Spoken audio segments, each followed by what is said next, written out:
Susan has a demo for you. She was talking about last week. I showed you this little Hi, guy. Stacy.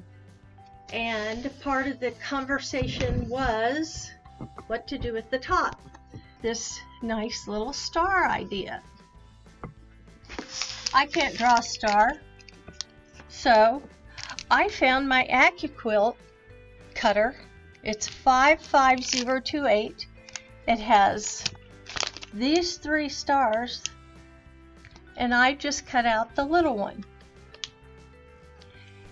What they suggested you do, but I was too far into it, is fuse it. Iron your fabric on a fusible. Do 2 of them so that you're going to fuse those 2 together, but when you do that, put a straight pin between the 2 stars, and that way you have something to stick in the top of your tree. So that's Cool. one idea. Okay. Now the other thing that came up was I had bare styrofoam on the bottom. It's not critical, but there's a way to not have bare styrofoam, and bare styrofoam on the top. So when I show this silly little thing here, we will go over that. One other. Does it have a skirt? Not yet. It might want pants, I don't know. Hula skirt. Huh? Hula. There you go. Oh, on your tree, yeah. I'm going to see if Robert can get up close enough Hi, to Patsy. see how these Patty. are folded and the dimension that it gets. Can you see these little... Yep. Yep. Okay. The tree I'm showing you tonight doesn't have that. Okay. I'm going to show you how you can do this one. You can pick which one you would prefer to do. Overall, this method is easier and faster. Hi, Carla. So I have a bunch of squares cut here. They're all 2.5 inches. Did you use your AccuQuilt to do that? Yes, no, I used yours. No? Okay. I used the stores that work just the same though. And so you have nice, perfect little 2.5 inch squares. The instructions that I have say you're going to need 127 of these 2.5 inch squares. In my world, maybe less, maybe more. Kind of depends. Because you're going to go around in rows, you're going to start at the bottom and work your way up. And if you can tell on this one, I decided to try and make some semblance of continuity with the green and the red, the green and the red, and alternate it. This one, there's not going to be a lot of continuity. It's just going to be that poor tree out in the middle of the forest, and it is what it is. Nature made it. In order, I don't know if I set that down if you can see it. The way the squares, the units were done on this little tree, and that is a lot more labor intensive, is to take your 2.5 inch square, fold it in half, fold it in and fold it in, and there's your diamond, and then you're going to pin it on here. So that gives it a little bit of more depth and movement and texture if you want to do it that way.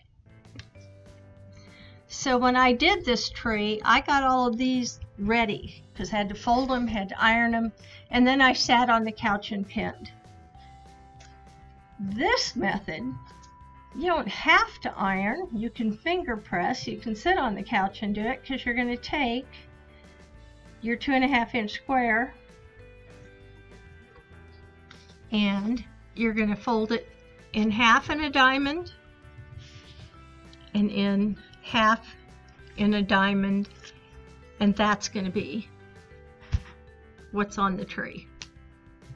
So you have 2 different methods for that.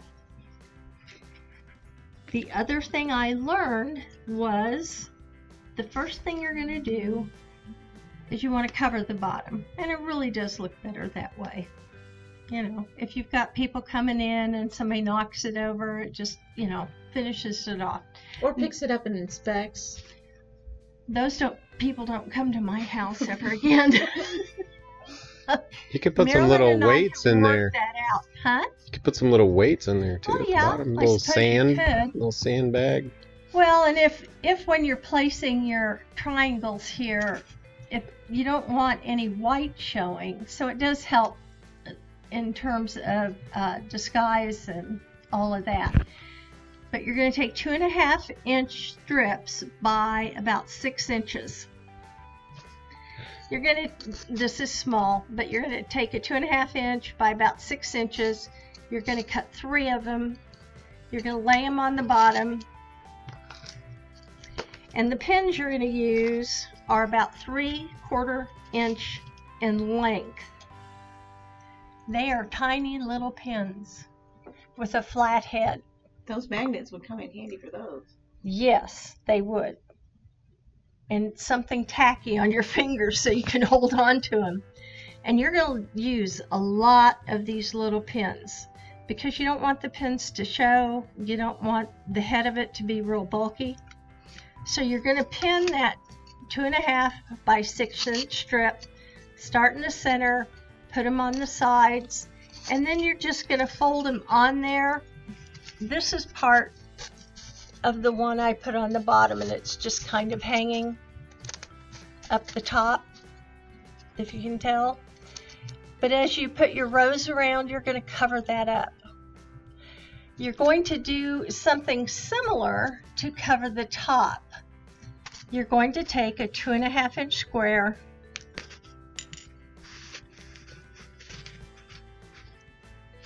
oh, I have a sample. No, this is a sample.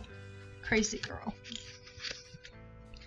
And I think I need some practice at this, but you all are so creative and so handy, I know you'll catch on to it.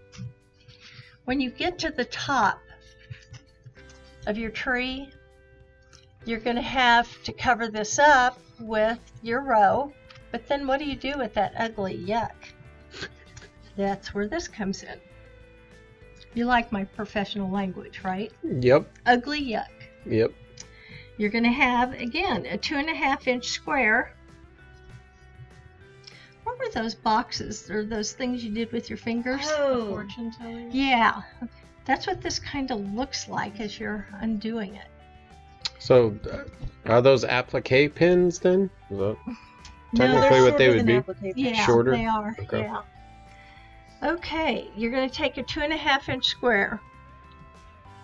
You're going to fold it in half.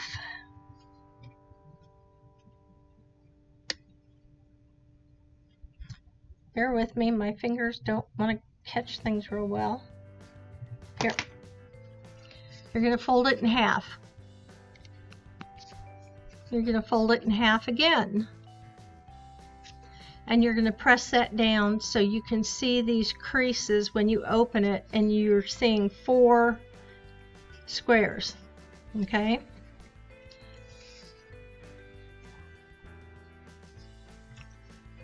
If you can see this, you can see where it was pressed in half and folded over. The first thing you're going to do is take your corners and bring them into the center.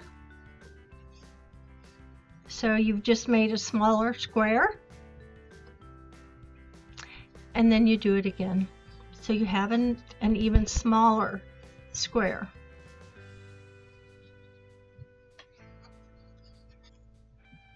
So it's going to be about that size.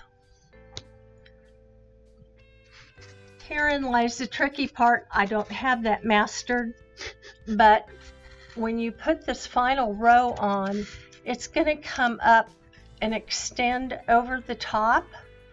So when you're putting this on, you have your little intersections that are open. I'm sorry, Robert, you need to tell me. You have this little area here where it's folded over. You want to work your pin in there, so as you're putting it on, not only are you working it with that top row, but you don't want to see the pin, so you're kind of working it in where that opening is. So that's going to take a little extra work. Finesse. And then you're going to stick whatever your ornament is. Someone suggested just putting a button on top. I didn't really like the look of that one. I mean, why do you want to have a Christmas tree come up and then have a flat top? Just didn't make sense. And this is not the best star, but you get the idea. Good. You're pinning your triangles on here and you're layering up. So you want to have the bottom extend kind of over. Then when it lays down, it kind of gives it a fullness, like a Christmas tree might.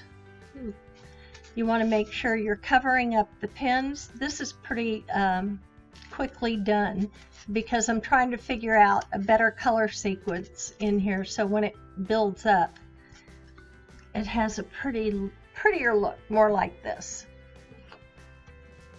It's a no-sew. Your kids can sit and do it with you. You can do it on the couch.